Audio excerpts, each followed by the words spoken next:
안녕하세요. 주식톡톡 한혜솔입니다. 오늘은 쉽게 보는 재무제표 이것만 확인하자 두 번째 시간인데요. 지난 시간에 공부했던 내용 벌써 잊으신 건 아니겠죠? 주식을 좀 더 제대로 하려면 재무제표를 볼 줄 알아야 하는데 그 중에서 재무상태표와 손익계산서 이 두 가지만 참고해도 대충 회사의 상태를 파악할 수 있다고 얘기했었어요. 그래서 지난 시간에는 우선 재무제표 중에서 손익계산서, 그 중에서도 매출액, 영업이익, 당기순이익을 HTS상에서 살펴봤었죠. 기억 안 나시는 분들은 1편 영상 다시 한번 봐주시고요. 오늘은 재무상태표 같이 보도록 할게요. 영웅문 0919 기업 분석 화면에서 스냅샷 맨 밑에 위치한 파이낸셜 하이라이트표 기억하시죠? 여기서 자산 총계부터 자본금까지에 해당하는 이 재무상태표 부분 지금부터 같이 살펴보겠습니다. 그런데 재무상태표는 항목들을 조금 더 자세히 볼 필요가 있어서요. 다른 표 한 가지 열어볼게요. 마찬가지로 0919 기업 분석 화면에서 재무제표 클릭하시고요. 중간에 재무상태표 보시면 이렇게 자산, 부채, 자본 수치를 확인할 수 있습니다. 그럼 이제 본격적으로 하나씩 뜯어보죠. 재무상태표는 보시다시피 자산, 부채, 자본으로 구성되어 있는데요. 쉽게 말해서 자산은 회사가 가진 모든 재산, 부채는 회사의 빚, 자본은 빚내지 않고 조달한 금액을 말합니다. 그리고 여기서 아주 중요한 기본 공식이요. 자산은 부채 플러스 자본이라는 겁니다. 예를 들어 붕어빵을 팔아서 돈을 벌려고 하는 기업이 있다고 가정해 볼게요. 재료와 가판대를 구입하기 위해서 총 10만 원이 필요한데 6만 원은 내 돈으로 조달했고 4만 원은 친구한테 빌렸다. 그럼 4만 원은 부채, 6만 원은 자본, 자산은 부채 4 플러스 자본 6 해서 10만 원이 되는 거죠. 그래서 자산 총계는 항상 부채 총계와 자본 총계의 합과 정확하게 일치합니다. 아까 그림에서도 이 공식이 성립하는지 한번 확인해 볼까요? 부채 총계와 자본 총계를 더하면 이렇게 자산 총계가 나오죠. 네, 그럼 이제 자산, 부채, 자본 중 자산 항목부터 자세히 볼게요.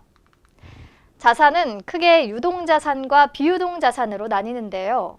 유동자산, 비유동자산을 구분하는 기준은 1년이에요. 1년 이내에 현금으로 바꿀 수 있으면 유동자산, 1년 안에 현금화할 수 없으면 비유동자산. 아까 그 화면에서 유동자산 옆에 플러스 표시를 클릭하면 이렇게 쭉 어떤 것들이 유동자산에 포함되는지 알 수 있는데요. 다 알 필요는 없고 여기서 우리가 챙겨봐야 하는 건 재고자산이에요. 재고자산이 급격히 증가한다 이러면 문제가 있는 상태거든요. 왜냐? 팔아야 할 물건들을 못 팔아서 계속 재고가 쌓이고 있다는 거니까요. 보시는 표는 SK하이닉스의 재무제표인데요. 재고자산이 꾸준히 증가하고 있죠.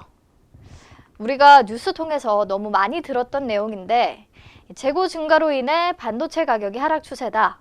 반도체 업황이 안 좋다. 이걸 우리가 재무제표를 통해서 이렇게 직접 눈으로 확인할 수 있는 거죠. 그리고 비유동 자산도 옆에 플러스를 클릭하면 이렇게 쭉 나오는데요. 여기서는 뭐 크게 유형자산, 무형자산이 뭔지만 파악하고 넘어가시면 될 것 같아요. 유형자산은 영업활동에 사용할 목적으로 보유하는 건물, 토지, 공장, 차량 등 눈에 보이는 자산을 말하고요. 무형자산은 특허권, 영업권과 같이 눈에 보이지 않는 자산을 말합니다. 다음으로 부채도 마찬가지. 1년 이내에 상환해야 하면 유동부채, 1년 이후에 상환할 장기 차입금과 같은 부채를 고정부채라고 합니다. 그렇다면 기업이 부채가 많으면 무조건 안 좋은 거냐? 아니에요. 부채를 적당히 잘 활용하면 그게 더 좋은 건데요. 예를 들어 회사가 돈을 빌려서 새로운 기계를 샀는데 이 기계로 만들어지는 제품의 질이 엄청 향상돼서 무척 잘 팔린다. 그래서 빚을 갚고도 한참 돈이 남는다. 이러면 빚내서라도 기계에 투자한 게 훨씬 이득인 거죠. 오히려 부채를 전혀 안 쓰고 새로운 투자도 없이 그 상태에 머물러 있다는 건 기업의 성장성이 멈춰 있다는 걸로 볼 수 있습니다. 주식을 할 때는 기업의 성장성이 굉장히 중요한 요소잖아요. 성장하지 않는 기업은 주가가 오르는데도 한계가 있을 테니까요. 그렇다면 적절한 부채는 어느 정도냐? 이건 부채 총계와 자본 총계의 비율로 파악할 수 있는데요. 보통 100%를 적당하다고 봐요.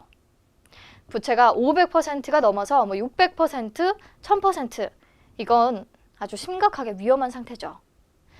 이 부채 비율은 다음 시간 재무지표에서 조금 더 자세히 얘기해 보도록 하고요. 다음으로 자본 같이 볼게요.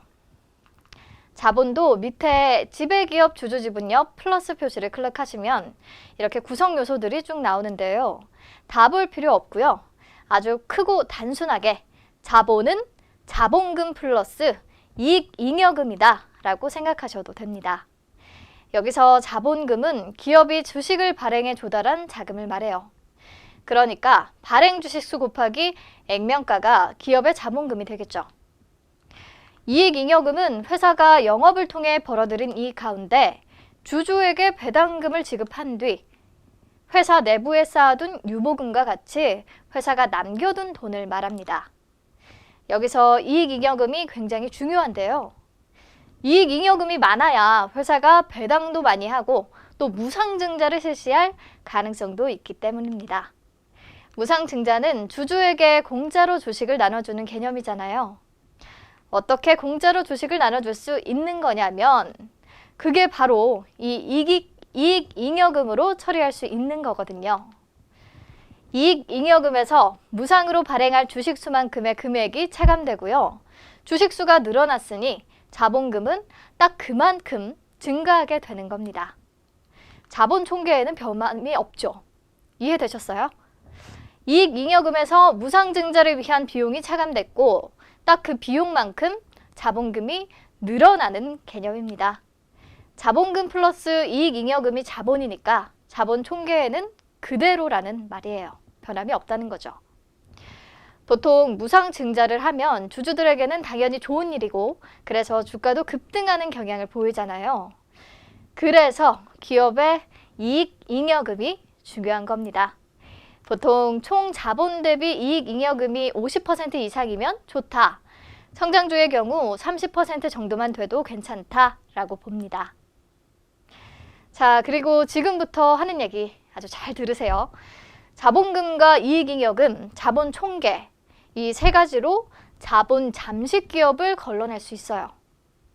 자본 잠식, 부실 기업 논란이 제기될 때면 꼭 나오는 용어인데요. 말 그대로 자본이 깎여나가고 있다는 뜻이죠. 적자가 워낙 커져서 이익잉여금이 바닥나고 그래서 자본이 잠식되기 시작한 상태를 말합니다. 자본 잠식은 부분 잠식과 완전 자본 잠식으로 나뉘는데 부분 잠식은 이익잉여금이 0보다 작은 마이너스로 가고 있어서 자본 총계가 점점 감소하고 있는 상황을 말해요. 자본은 자본금 플러스 이익잉여금인데 이익잉여금이 마이너스가 되면 자본 총계가 자본금보다 작아지겠죠. 여기서 중요한 포인트, 자본 잠식률, 즉 자본금 빼기 자본 총계의 값을 자본금으로 나누는 값이 50% 이상이면 관리 종목으로 지정되고요. 이 상황이 2년 지속되면 상장 폐지 사유가 됩니다. 완전 자본 잠식은 잉여금의 마이너스가 너무 커져서 자본 총계까지도 결국 마이너스로 가는 상황을 말하고요. 바로 상장 폐지 사유에 해당됩니다. IM택이라는 종목의 재무 상태표인데요. 보면 이익잉여금 계정의 마이너스가 점점 커지고 있죠. 그래서 자본 총계값도 점점 작아지고요. 조금씩 자본 잠식이 진행된 겁니다. 결국 자본 잠식률이 50%를 넘어서 현재는 관리 종목으로 지정된 상태네요. 네, 앞으로 재무상태표 볼 때는 이 부분 꼭 확인하셔야겠죠. 네, 오늘은 재무상태표의 자산, 부채, 자본 계정을 같이 살펴봤는데요. 자산은 유동자산과 비유동자산으로 나뉘는데 우리가 짚고 넘어가야 할 부분은 재고자산이다. 부채도 빨리 갚아야 하는 유동부채와 천천히 갚아도 되는 비유동부채로 나뉘는데 부채는 적절히 잘 활용하는 기업이 좋다. 자본은 크게 자본금과 이익잉여금으로 구성되는데 이익잉여금이 많을수록 좋고 잉여금이 점차 줄면서 마이너스로 조짐을 보인다. 이런 기업은 빨리 거르자. 라고 오늘 배운 내용을 정리해 볼 수 있겠습니다. 실제 관심 기업들의 재무상태표 한 번씩 꼭 들여다보시고요. 다음 시간에는 재무지표들과 투자지표 설명드릴게요. 그때 다시 만나요.